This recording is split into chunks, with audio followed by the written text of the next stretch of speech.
This is the Chamber Link, connecting community, creating impact with Tyler Fischbach. Welcome to the Chamber Link, everybody. We're here for episode 2, and I'm proud to be your host today. My name is Tyler Fischbach. I'm the VP of Public Relations at the Fargo-Moorhead-West Fargo Chamber, and this is a big episode. As I was walking in today, I'm like, oh my goodness, where do we go from here? We have Chief Helmick from Moorhead PD, brand new chief, so I cannot wait to get into the discussion today. And of course, fan favorite, we have Sheriff Jesse Jahner. This is going to be a great show. We also have Chief Nielsen joining us at about 11:30 or so. So we're going to make it a party in here. See what it's like with three of us trying to chat. So I'm looking forward to that. I don't want to spend too much time talking about the updates I have. I want to get right into the show, but I'm going to stack a couple of chamber updates that recently happened that you all need to know about. I want to give a major shout out to the Leadership FMWF class who just graduated last week. And that is, if you're not familiar, that's a 10-month program that the Chamber does every year. And so we just graduated the cohort of 40 last week. So big shout out to you guys.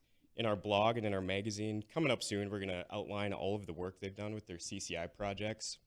It's one of my favorite programs. And just the dedication of 10 months. I mean, we're all so busy, and locking away 8 hours every single month is a big deal. So congrats to you guys. And speaking of our magazine, I don't know if you guys have read it yet or any of you listeners, our latest issue is all about military and small business.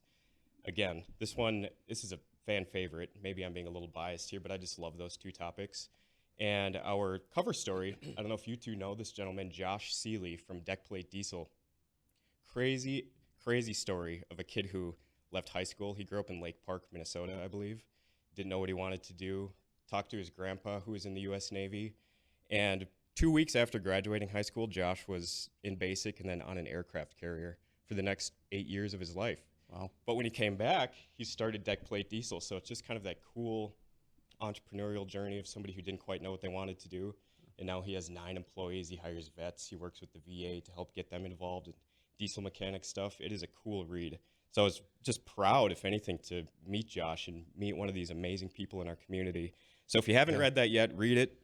It is a cool story. And if you know Josh, tell him thank you for being so awesome and for working with the dedication chamber. To service, right? Yes. And then continuing to hire those vets and get them in the workforce and give them an opportunity. That's excellent community service. So it really is. And you can just see the passion in his eyes for that work, too. One more upcoming thing. This is this week, and this might be a little bit of a tease. It's our Chamber Choice Awards. And I say it might be a tease because I'm not 100% sure if we still have room for people, but you should check out the Chamber's website, the Chamber Choice Awards. We honor the best of the best in business, nonprofits, small business, big business. So if you have time on Thursday and you want to get some tickets, stop on our website. I think we still have room, but it's very well worth it. If you haven't been to that event yet, that's going to be a blast. Of course, coming up, we have Military Appreciation Night, June 4. Also a crowd pleaser. One of my favorites again. This theme of military keeps coming up, and we love that, especially in the summertime at the Chamber. It's fantastic. I think May or June might be Military Appreciation Month. Don't quote me on that, but it's a blast. We're honoring military members and their families, and I think we still have time, probably another 2 weeks, if anybody wants to sponsor a family. Literally, you are the one providing them tickets and a meal, and I think we're up to about 1,600 people that we have covered so far, which is incredible. They don't have to spend a dime that night. And thank you to the Red Hawks for having us there year after year. And the last one, and this is a fun one too. This is for the folks with a gambling itch. I might have that from time to time. We're doing our ball drop at our golf event, and we're doing that on July 16 at Edgewood. So if you want a chance at $5,000, you can buy a golf ball, and we're going to drop it onto the practice green, and somebody's going to walk away with some cash. So that's going to be a blast. Okay, like I said, I was going to try to make that quick. Done with chamber updates. And now I'm really proud to get to know our new chief. Also because I'm a Moorhead resident, so I'm a little biased here. But I'm curious, Chief, when I kind of met you for the first time at the Pulse event last week, can you let the people know what was your career path to get you where you are today? People might be interested to learn about that. Then I would love to know what's maybe your 6 to 12 month, what does a chief do when he's new? Sure. No, first of all, thanks for having me, Tyler. I really appreciate it. And so a little bit about me and my career path. I just retired from the Fargo PD after 23 years. I started back in December 2001, so shortly after 9/11. And, I came into the profession a little bit later in life than most people do. So, I'd done some sales work beforehand, some retail work, but law enforcement was always something I wanted to do coming out of college. And so I got on with Fargo PD, luckily, and they decided to take a chance on me and hired me. Ended up working most of my time in patrol. I really enjoyed the patrol aspect of working at the police department and worked my way up through the ranks. Eventually made the role of captain and was able to, at various points, be the commander of all three of our divisions in the department. So, it was just a wild ride at various points. It went fast. You think 23 years, that's a long time, but when you look back on it, it flies by. And just all the things and all the experiences that I've had and the fun I've had as well, and the people I've met, it was just great. But, when the Moorhead position came open, I have to be honest, I initially looked at it and thought, I'm not interested. I've been at Fargo PD. I want to stay at Fargo PD for the rest of my career. I'm not sure how long that career is going to last, but that's what I wanted to do. But the more I started to look at the position and what the city was looking for, their next chief, and kind of take a look at where I was at in my professional life and talking over with my family, I decided, you know what, this probably would be a good fit. So I'm going to take a chance. And I've been a Moorhead resident for about 20 years, so it seemed to make sense. And so I threw my hat in the ring, and next thing you know, here I am. So, I've been on the job now for about a month, and it has been, to say it's been a whirlwind is really an understatement, but it's been a really good experience. And I was telling some folks last week that, it's starting to feel like home. I miss Fargo PD and I miss the people that I worked with especially, but, being over here now and meeting new people and starting to make those connections in the community, it definitely feels like it was the right fit. So I have no regrets at this point. That's great. Well, and it seems like there's still that lasting camaraderie with the Fargo guys. Absolutely. I was watching Chief Zabolski maybe give you a jab or two on stage, so that's not going away. You still have that. We've got some jabs to exchange now. It's kind of interesting to be his peer instead of someone who works for him. So we'll see how that unfolds here over the next period of time. So that's good. So before we go to our first break, I am curious. So when you accept the job, you're now in the role. What do you do next? What is your first order of business? Is it strategic planning? Is it figuring out where your locker is? Is it figuring out there's just got to be so much to where do you start? Yeah. Well, that first week was definitely a lot of where's my locker? This doesn't work. Where do I get this? Can you show me where this is at? All those different things. And I was telling people it was really interesting to come in and feel like a rookie again, but I'm also in charge of the department. And it was a little unsettling, but everyone was really helpful. And, we just went from meeting to meeting that first week, getting to meet people and such. Second week was a little bit more the same, but by about week 3, started to settle in a little bit more and started to be able to think about what do I want to do and what are the things I'm going to do here over the next several months.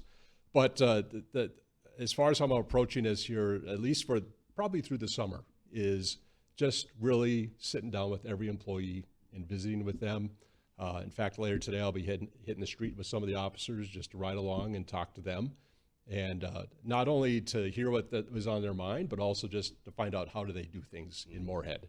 There are some differences. And so I'm just really trying to take a slow roll with it and get a good sense of what we need to do, and then we'll figure out that path forward.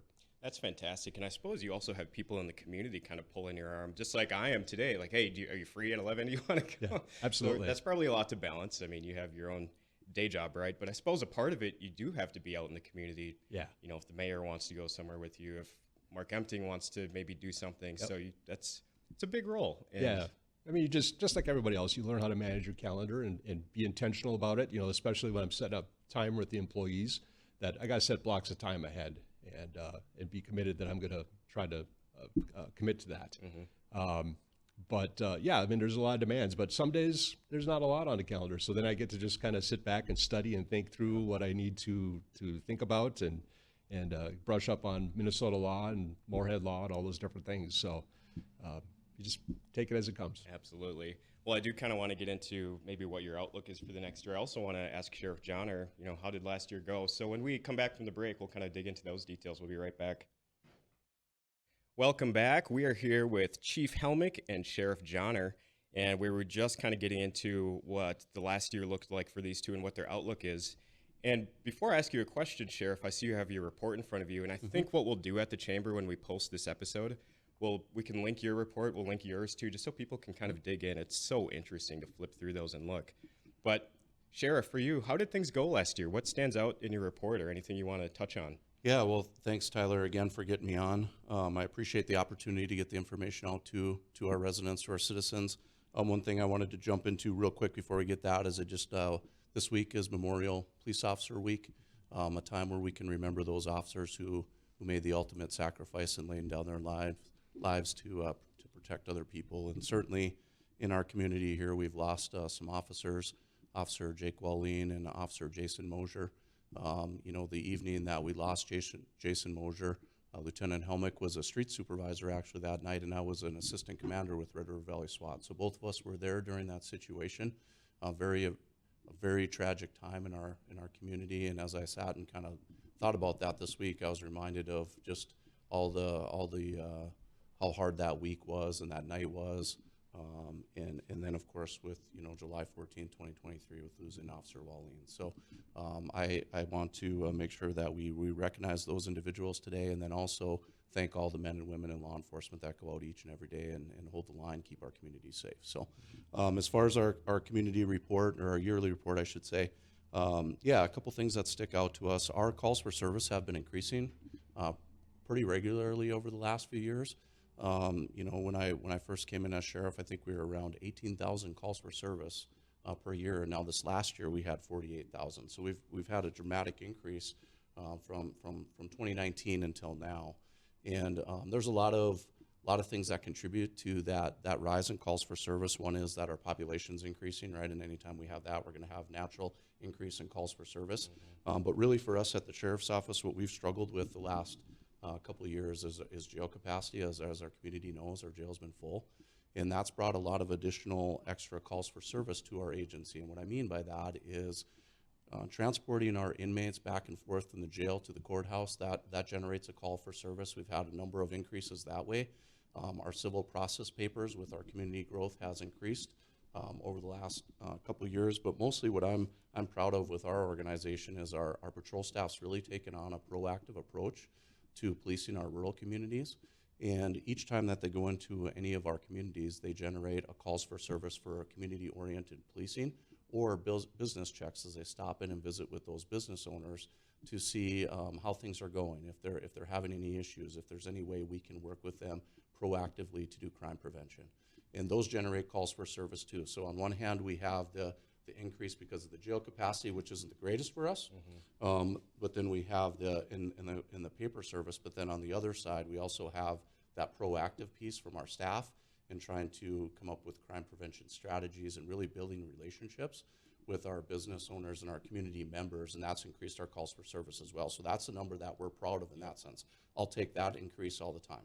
In general, our crime numbers are down, but we have had some increases in some areas that are of concern, and that is narcotics trafficking. And the amount of narcotics that we seized last year was up in some categories. And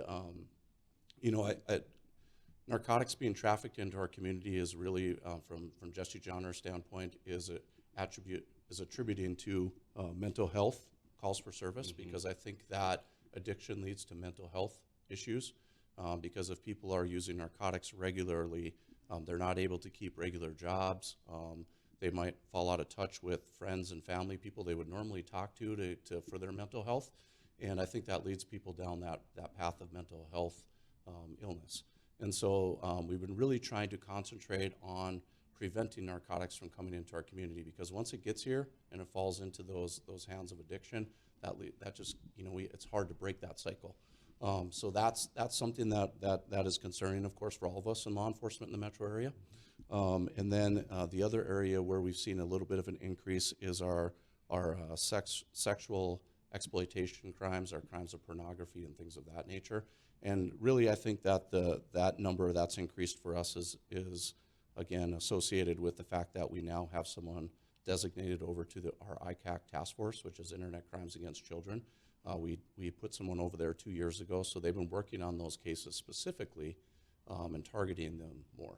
And anytime that we have people that are involved in sex crimes over the internet and pornography and things like that, those crimes can be hard to investigate because it's a technology piece to that.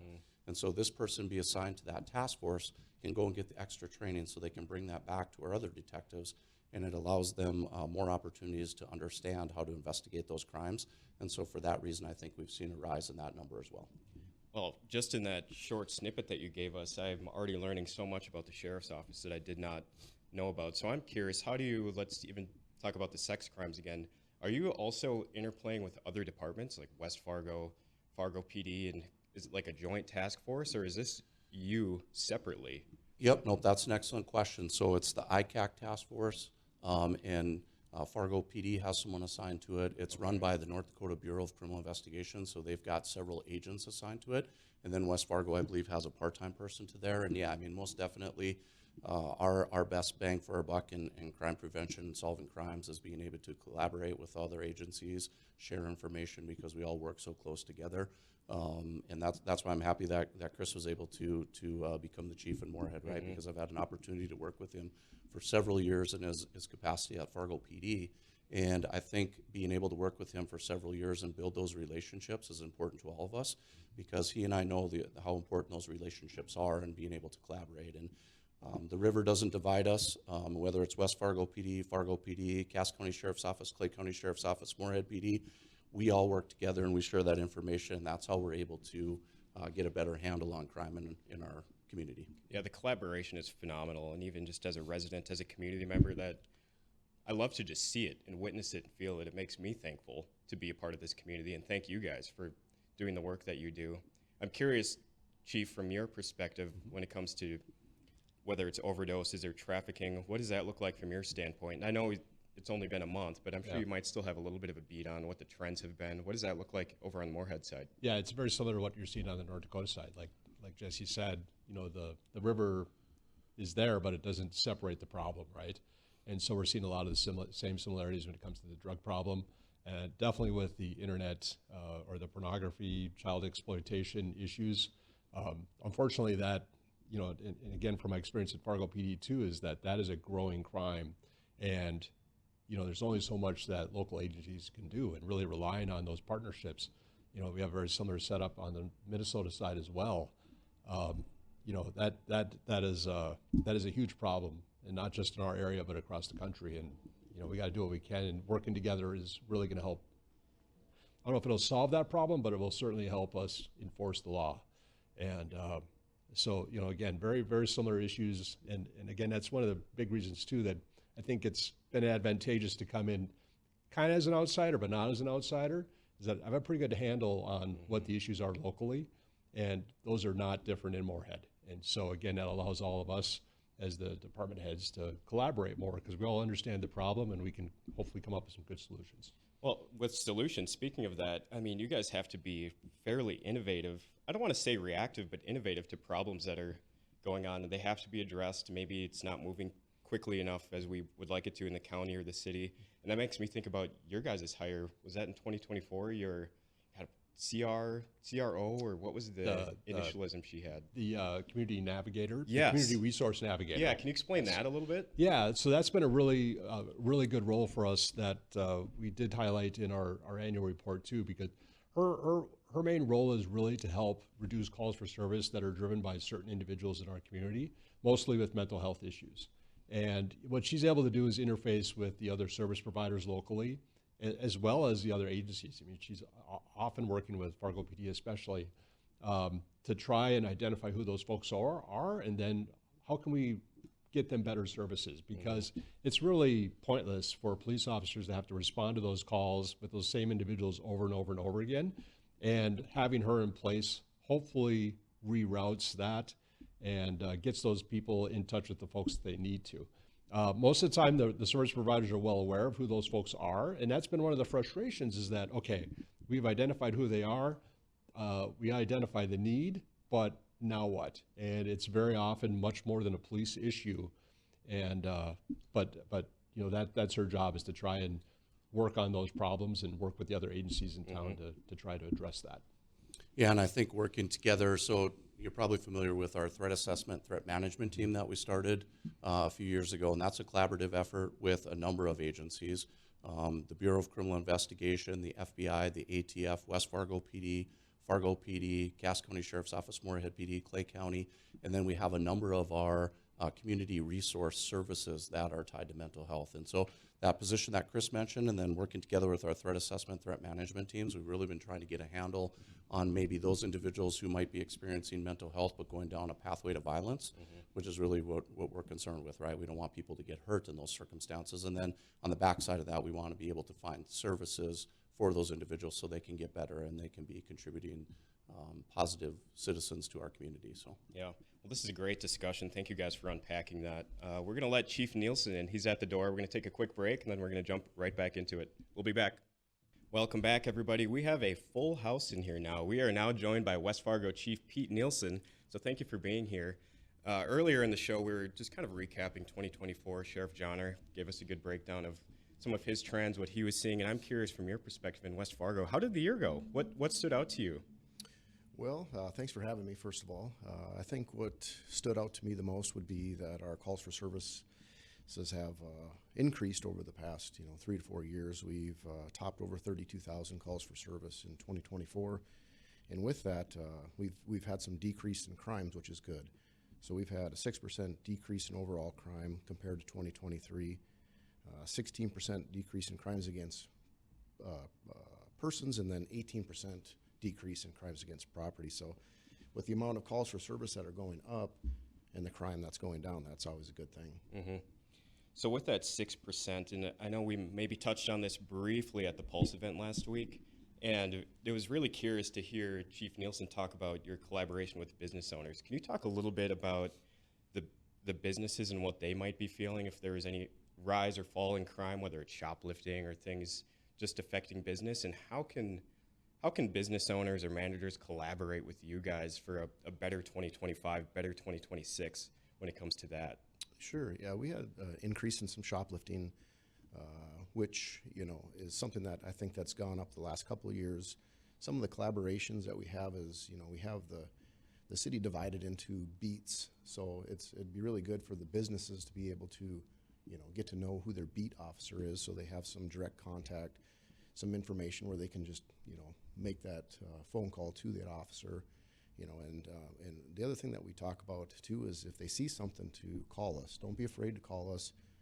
Have us come out, even if they think it's nothing. It might be something to us. And with an implementation of our flock camera program, that's also helped us out on some of these different crimes that have taken place. Can you explain a little bit what that is? I know Chief Zabolski also touched on the technology that's downtown. Is it a similar vein to what he was mentioning with downtown Fargo? What it is, the flock system it's a camera system that captures license plates. Oh, okay. And it's no facial recognition. It's just captures a license plate. The officers are able to go back into the system. They're able to look up if there was a black truck that drove through the area within the last half hour, whatever.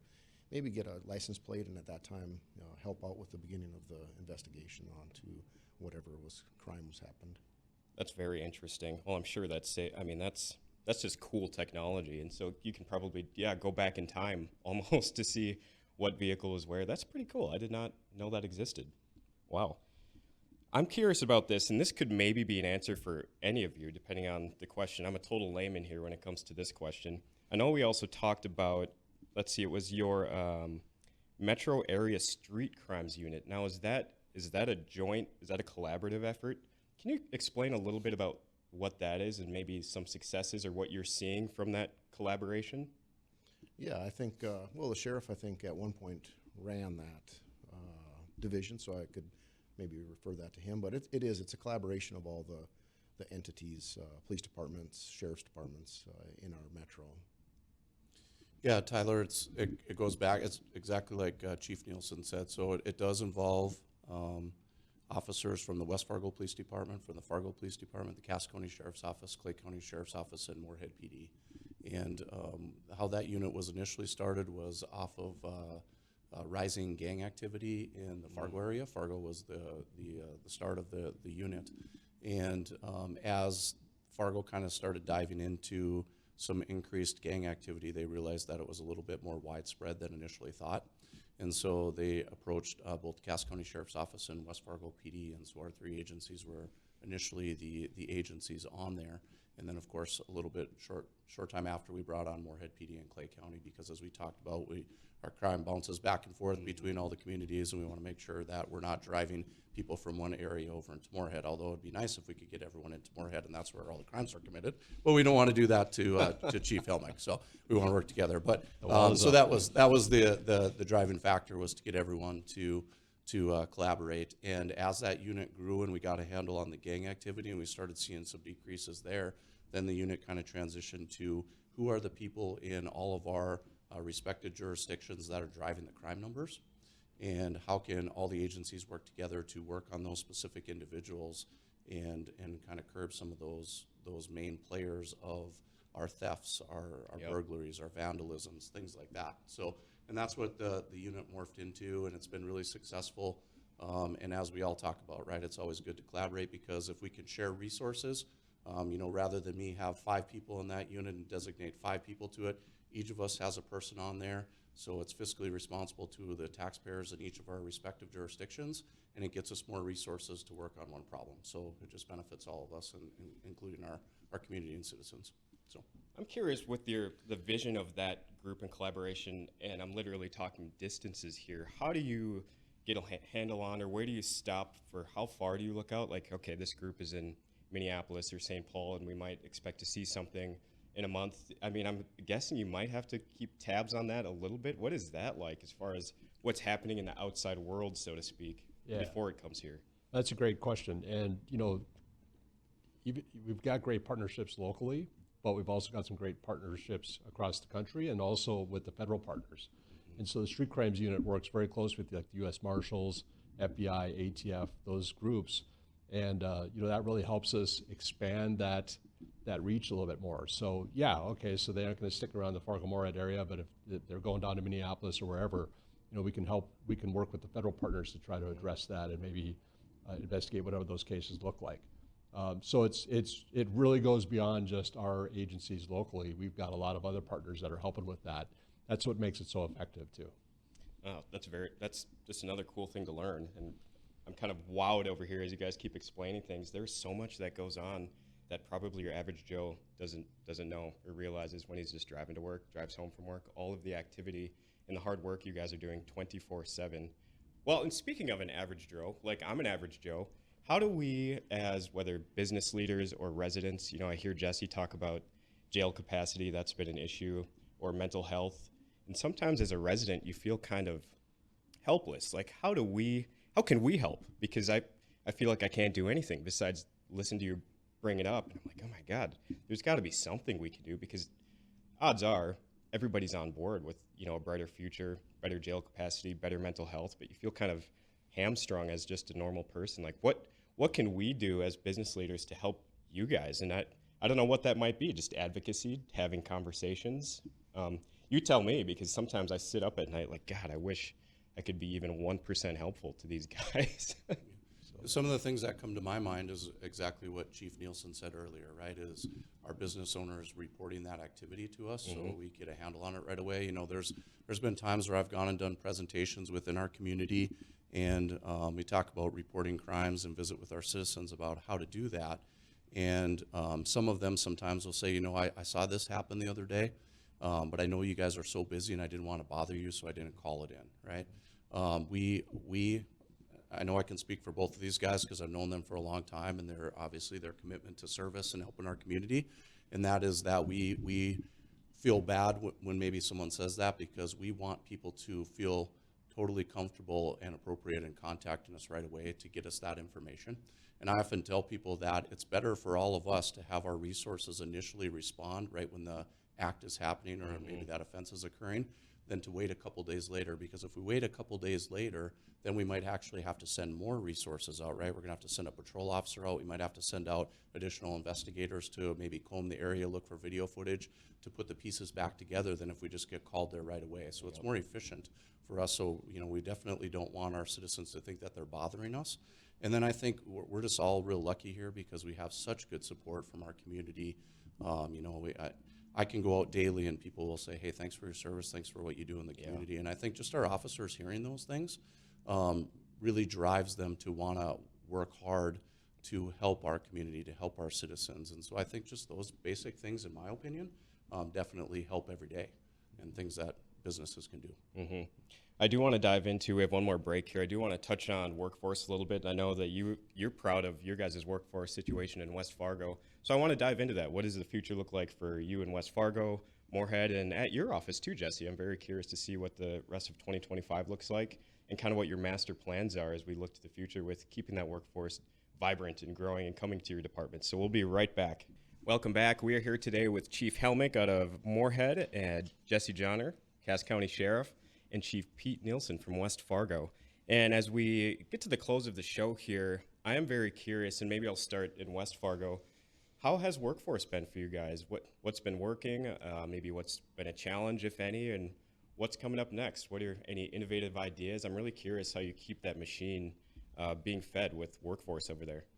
Well, I'm happy to report that we are fully staffed, which is a good thing. We are looking into the future. We try to figure out what type of growth we're going to have. So our strategic plan is in place right now where we're looking at future growth as the diversion wraps around the west side of West Fargo. The land value, the land that we're going to have is going to double, so that could really mean our population growth to our west. So just kind of monitoring those growth patterns, making sure that we're fully staffed is a big thing. I know we have a police academy that's taking place. It starts next week, and that's going to have future police officers within that academy. And hopefully, there's a possibility that we could, hire a couple out of there, depending on what our 2026 budget does. But we're fully staffed, and we're excited to report that. So with that academy, is that a West Fargo specific academy? It's an academy that is through Lake Region State College, Okay. and it's sponsored with the West Fargo Police Department, the Cass County Sheriff's Department. So our two departments provide the instructors for the course, and then we at that point get a good view of who's within that class, and then it allows us the opportunity to kind of maybe make some hires within that class. Mm-hmm. Yeah. Well, how are things for you over in Moorhead, Chief? I'm still in awe. I love that navigator position you had. How's your workforce been, and kind of what's next, do you think? Yeah, right now our workforce is probably our number one challenge. We've got 6 people in our field training program, which is good, but we still have 14 openings. And, we've got probably about 13 offers that are on the table to fill those spots. So that's a positive, but it still takes time, right? So we are anticipating that we're still going to be short through the summer, probably into the fall, but we feel like we're on the right track. So a couple things that we're working on, we've got our cadet program, which really is a pathway for a lot of folks that are going to school right now, but they want to be in law enforcement, so we can kind of bring them on part-time. Then also the state of Minnesota, because the entire state is really struggling to attract officers. They have a new program called ICE Poet. That stands for Intensive Comprehensive Peace Officer Education and Training Program. And what that does is it provides, I guess in a sense, a scholarship to folks that are looking to transition from one career to another, and maybe for whatever reason they aren't able to quit their job or lose that income. This will allow them to go to their skills training if they already have a degree, get paid to do that, and then come back and do their field training. So we have some folks that will be graduating from that program here within the next probably the next month or so, and then we have some folks that are lined up to go I believe later in the summer into the fall. But the state is that's a state program, and that's really been a benefit to us, and hopefully that'll continue. So with that program, and again, this is just me not knowing, if let's say I'm a guy, I've had my day job for 12 years, and it just, I kind of want to do something different. Yeah. Could that individual decide that at that moment he wants to go through this program? Or I'm curious how you go from not having any background to potentially being on Moorhead PD in X amount of months. Yeah, well, that's not outside the norm, really, Yeah. because in fact, that's really beneficial. You know, I kind of talked about that last week, that when you have that diverse workforce, it really helps bring some different perspectives to the department. And that's really what we want. So yes, you know, if I was, again, maybe I'm married, I got a family, and, you know, I'm leaving whatever profession, and I decide, you know what, I think I'd like to be a police officer, but you know what, I really can't quit my job, and I got to keep putting food on the table. This program is a way to possibly do that. And, you know, even looking back at my own career, when I started, you know, I was changing careers. And, you know, if it wasn't for the fact that Fargo PD hired me and offered to pay me to go to the academy, I probably wouldn't have been able to do that. So that's a huge barrier for a lot of folks that are interested, but how do I get there? Yeah, wow, that's a very cool program. How about you, Sheriff? How are things over there? So our struggles are going to be a little bit different because the majority of the time where we're looking to hire people for is our jail. Usually in our field, like our patrol positions, investigative positions, and things like that, we're usually fully staffed because we hire people for those positions out of our jail. But getting people initially into the jail has been somewhat complicated for us because not everyone goes into law enforcement wanting to work as a correctional officer because of the environment. It's a very tough environment, and typically the pay isn't the greatest for those positions.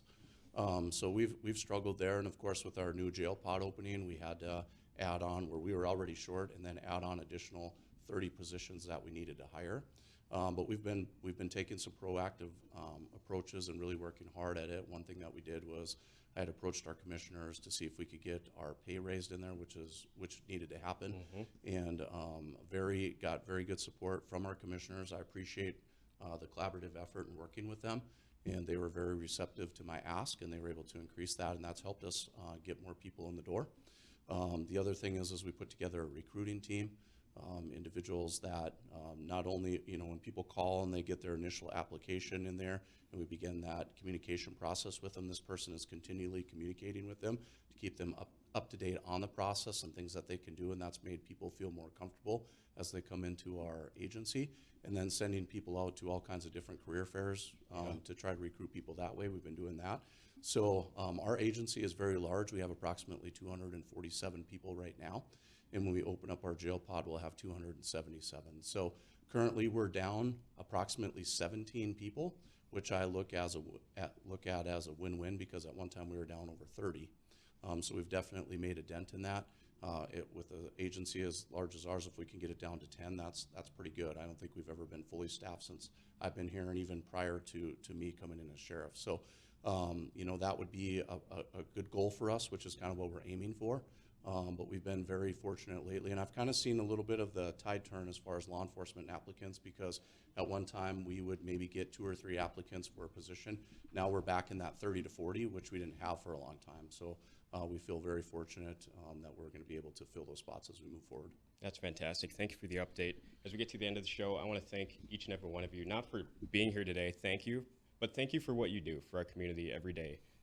I can't give you enough appreciation for that. So on behalf of the Chamber, our entire community, thank each and every one of you. And I'm sure we'll have another discussion sometime soon, and I'm looking forward to it. Thanks, everybody. We'll see you next week. Thanks for having us on. Thanks, Tyler.